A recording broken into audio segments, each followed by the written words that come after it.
Hello guys, good morning. So welcome dito sa ating YouTube channel. Don't be said it once again. Ako pala si Josh, and for today's video, paano nga ba makita ang earning o tuwing kailan pwedeng kumita gamit ang Facebook ads on Reels, pati na rin yung stars. Kung meron kang personal Facebook and pwede mo na siyang i-monetize kung qualify ka na or meron ka ng tag dito,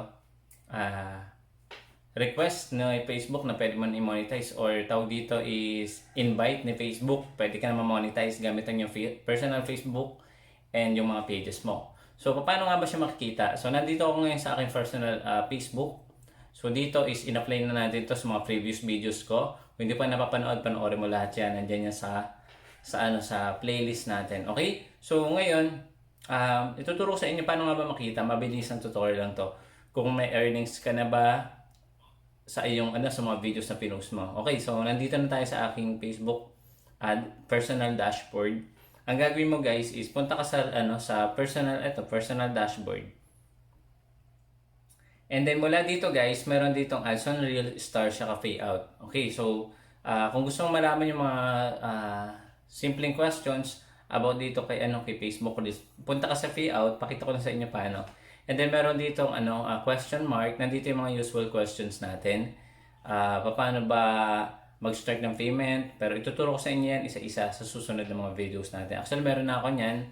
Sa mga videos, panoorin mo na lang din. So dito guys, pag nandito ako sa payout, hindi mo makikita yung yung laman. Kasi nga guys, wala pang laman siya. Okay, so ayan, so earnings wala din, di ba? Ngayon, ang kailangan mong gawin, punta ka na lang guys dito sa stars. Ayan, sa stars. So, mapapansin nyo guys dito, last 28 days, no, October 14 to November 10. Ito yung first 21 days ni nung account natin or 1 month. So, dito ini-estimate yung earnings natin. Okay, so mapapansin mo dito sa earnings is 0 pa siya. Pag clinic mo guys dito yung insight, estimated earnings as approximate of your payout for Facebook stars you receive. Stars, ito additional earnings din, yung stars na pwedeng isend sa atin kahit wala tayong kita sa ads, meron naman din kita sa stars depende kung sasendan ka ng stars ng mga viewers mo. The numbers that stars user has received in the past days, the past month, and the past year. Bonuses are moving out of earning. Bukod pa yung bonuses. You may notice a change in your earnings since bonuses are no longer included in your report. Visit the bonus tab to see bonus information.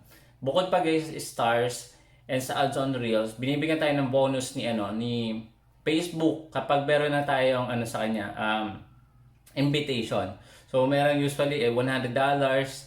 Depende guys sa Facebook profile natin o sa reach siguro. $100, $500, $1,500 to $3,000 bonuses. Kapag may na-reach ka in a specific day na dapat mo siyang ma-accumulate.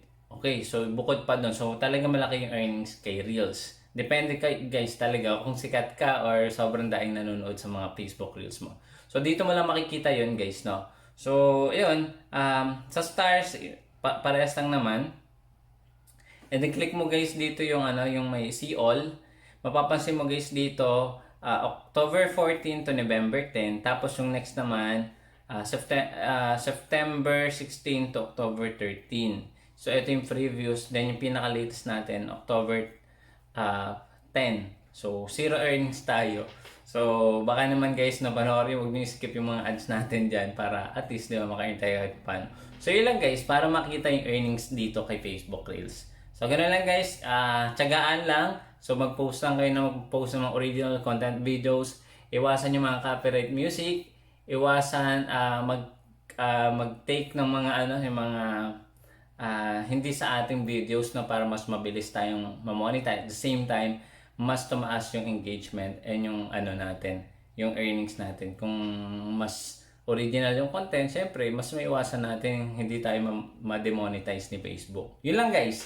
So, kung meron kang mga questions, isa-isahin ko yan guys. Pasensya na kayo, sobrang dahil nagtatanong sa ating YouTube channel. And maraming salamat sa lahat ng subscribe, sa lahat ng nag-like ng videos natin. And sana patuloy pa rin kayo manood ng mga videos natin para at least sipagin pa rin tayo mag-upload ng update dito sa Facebook natin and sa YouTube. Thanks so much for watching. See you again next time. Bye-bye.